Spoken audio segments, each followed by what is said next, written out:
When someone offers you help, is your immediate, involuntary response, "No thanks, I've got it"?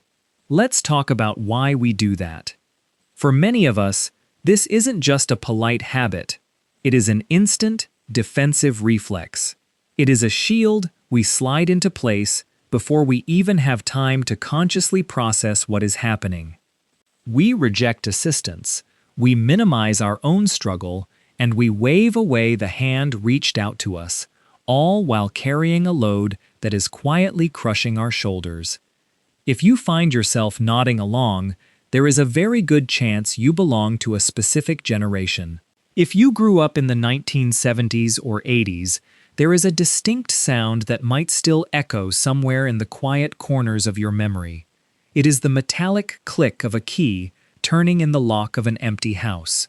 You walk inside, the heavy afternoon quiet settles around you, and you immediately get to work. You don't wait for instructions because there is no one there to give them.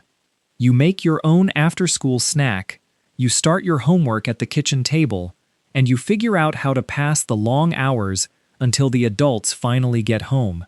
No one is there to guide you, to ask how your day was, or to help you solve your problems. And honestly, you don't expect them to be. You learn very early in life that if something needs to get done, you have to do it yourself. For many of us, this wasn't a tragedy. It wasn't child abuse or neglect in the way we define those terms today. It was simply the cultural water we swam in. It was just life. We wore our self-reliance like a badge of honor, pinned proudly to our chests. We took immense pride in the fact that we didn't need supervision, we didn't complain, and we absolutely, under no circumstances, asked for help. We became the ultimate survivors. We were a generation capable of navigating massive economic shifts, cultural revolutions, and the wild, completely unregulated landscape of our youth, without a safety net of any kind.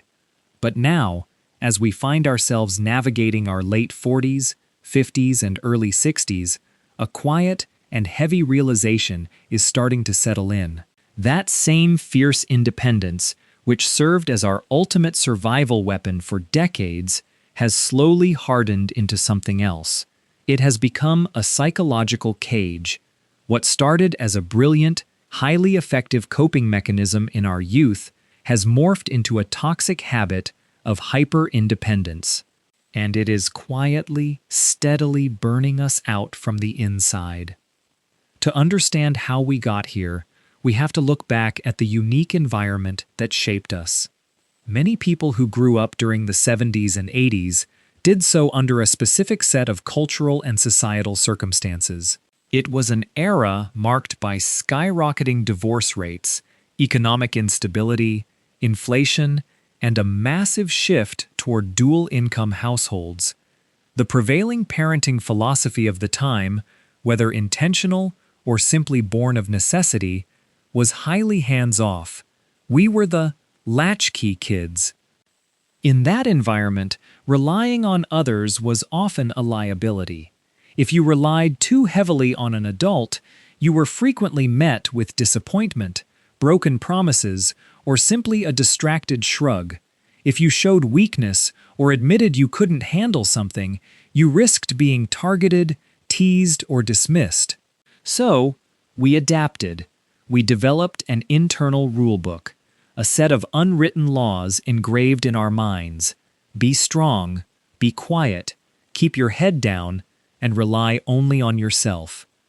This adaptive strategy made us incredibly capable, resilient adults. We are the people who can walk into a chaotic, failing workplace, assess the situation in seconds, and quietly fix the mess without demanding a round of applause or even a thank you. We are the friends who always seem to have it together, the partners who handle the complex logistics of daily life with military precision. We pride ourselves on being the bedrock, the anchor, the one everyone else can depend on. But here is the truth we rarely admit to ourselves.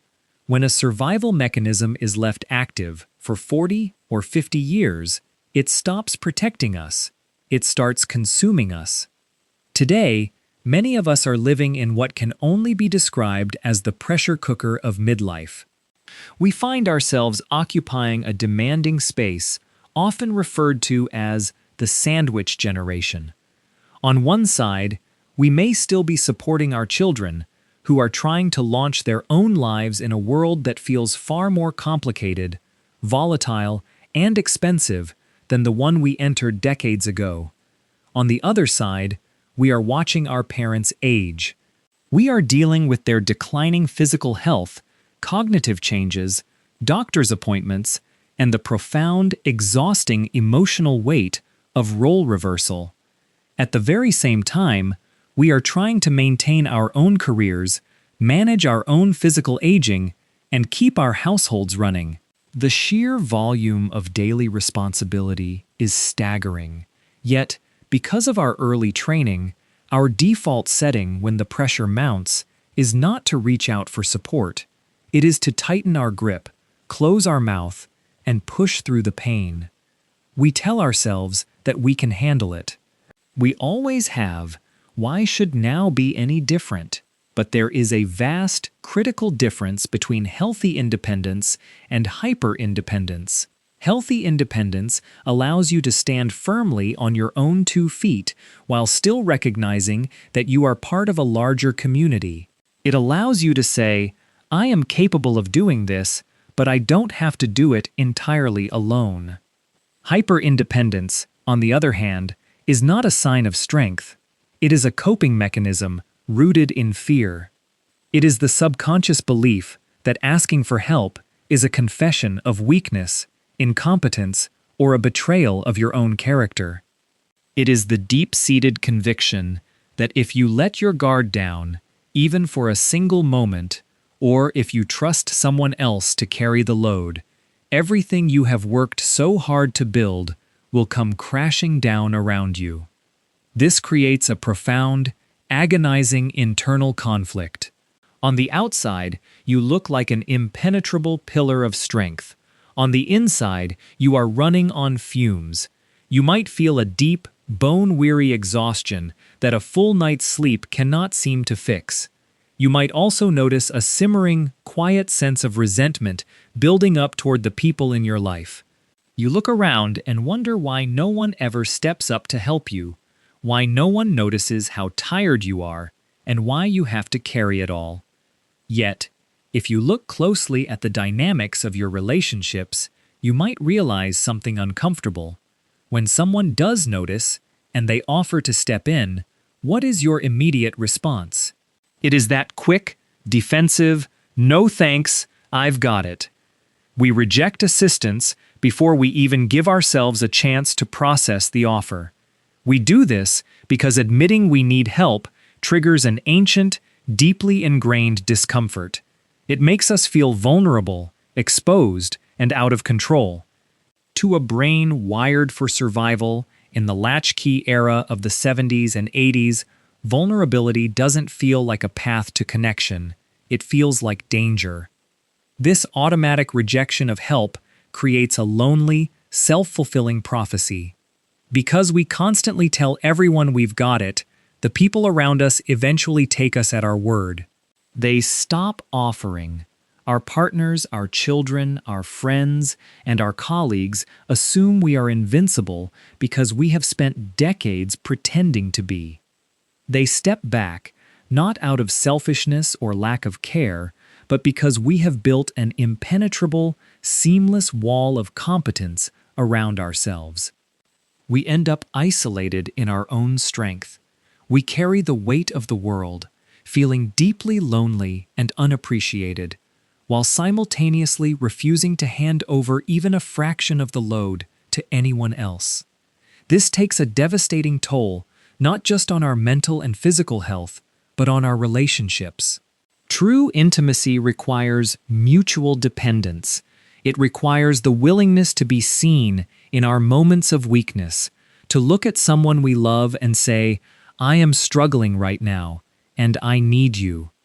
When we refuse to show that vulnerable side of ourselves to our partners or our friends, we deny them the opportunity to truly know us. We keep them at arm's length, hiding behind our capability. We offer them our service, our labor, and our strength, but we withhold our raw humanity. So, how do we begin to dismantle a survival weapon that we have carried for a lifetime? How do we lay down a shield that has kept us safe for so long? It begins with a fundamental shift in how we define strength. For the first half of our lives, we believed that strength was the ability to endure. We thought it was the capacity to absorb impact, carry the burden, and keep moving forward without uttering a single word of complaint. And that definition served us well when we were younger. It got us through the empty houses, the early career struggles, the economic downturns, and the chaotic transitions of early adulthood. But as we cross into the second half of life, that relentless definition of strength is no longer sustainable. It is no longer protecting us. It is actually killing our spirit. True resilience in this stage of life is not about carrying more. It is about having the courage to carry less. It is about realizing that we do not have to prove our worth to the world by being constantly exhausted. Our value as human beings does not decrease just because we have reached our limit. We have to learn the difficult, beautiful art of interdependence. This is the understanding that we are not solitary islands, but part of an ecosystem. Letting someone help you with a task, or simply allowing them to sit with you in your overwhelm, is not a failure. In fact, it is an act of generosity. It allows the people who love you to feel useful, to feel connected, and to show up for you in the very same way you have always shown up for them. This transition is not going to be easy. It feels unnatural, almost physically uncomfortable, to let the words, "I need some help," pass your lips. The first time you try to delegate a task, or tell a partner that you are feeling completely overwhelmed, your instincts might scream at you to retract the statement, to laugh it off and say, "Just kidding, I'm fine, ignore me." But if you can sit with that discomfort, if you can breathe through it and allow someone else to step into the gap, you will find something extraordinary on the other side. You will find relief. You will find that the world does not fall apart when you step back. More importantly, you will find a deeper, more genuine connection with the people around you. We are no longer those children waiting in the quiet afternoon for the key to turn in the lock. We are adults who have proven, beyond a shadow of a doubt, that we can survive. We don't need to keep proving it to ourselves or anyone else. The war we built our shields for is over. It is time to put the weapon down. It is time to allow ourselves to be tired, to be human, and to let others carry a piece of the weight. If this dynamic of hyper-independence is something you recognize in your own life, how has it shown up for you? Have you managed to find ways to let go of the shield? Or are you still struggling with the fear of being a burden? I'd love to hear your thoughts and your experiences in the comments below. Let's start a conversation about what it really means to be strong in this chapter of our lives.